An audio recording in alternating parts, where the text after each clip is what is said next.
On va parler de quoi aujourd'hui au fait? Je sais même plus, j'ai un trou. Ah, papopi popu.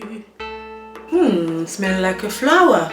Donc aujourd'hui, je vais vous parler des déodorants. Donc faire la différence entre le conventionnel et le déodorant naturel pour que vous puissiez un peu comparer et savoir si c'est bien ou pas. Donc je pense que vous avez quand même la réponse. Let's go! Alors c'est simple, moi j'ai la moyen mémotechnique déodorant, donc déo, donc odeur. Et anti-transpirant, anti c'est contre, donc contre la transpiration. L'anti-transpirant, lui, il va vraiment bloquer l'effet des glandes sudorales. Le déodorant, lui, il va avoir une fonction un peu plus douce. Il va juste réguler, permettre de réguler l'odeur que l'on dégage. Alors c'est simple, la plupart des conventions, la plupart des déodorants conventionnels, c'est fait à base de sel d'aluminium, de chlorhydrate d'aluminium. Donc ce sont une composition qui favorise le cancer et les maladies cérébrales comme Alzheimer ou Parkinson. Donc pas bien. Je vous avouerai que c'est pas le quart d'heure. Ok, on veut sentir la rose plutôt que le petit furet des Balkans, mais l'idée c'est pas de souffrir non plus. Il y a aussi l'effet sur l'environnement. Par exemple, vous avez les sprays en aérosol. Je serais d'avis à vous déconseiller parce que au niveau environnemental, ça pollue. J'ai choisi les déodorants Schmitt.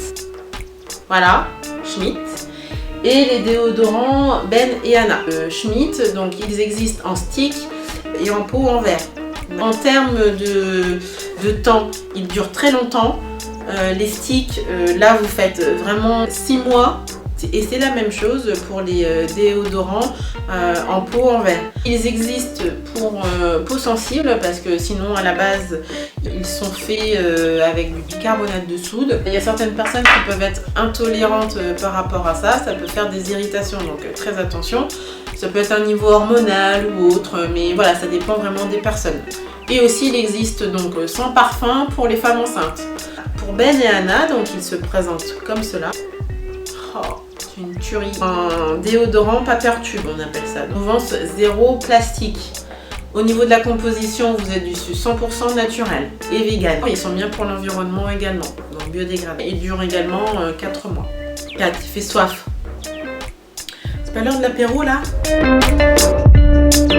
En effet, en termes de produits, d'effets, ils ont tous une composition clean.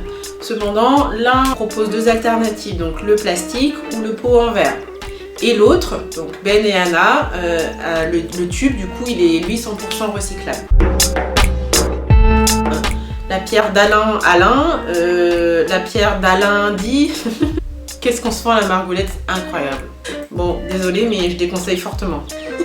Donc la pierre d'Alain, c'était effectivement un antitranspirant naturel. Donc antitranspirant, ça veut dire que ça vient bloquer les glandes sudorales. Et par le fait, du coup, elle limite la transpiration. Donc si elle vient bloquer les fonctions des glandes sudorales, ça veut dire qu'elle vient les boucher, elle vient boucher vos pores. Il faut qu'il y ait de la transpiration pour éliminer toutes ces toxines. Très très important.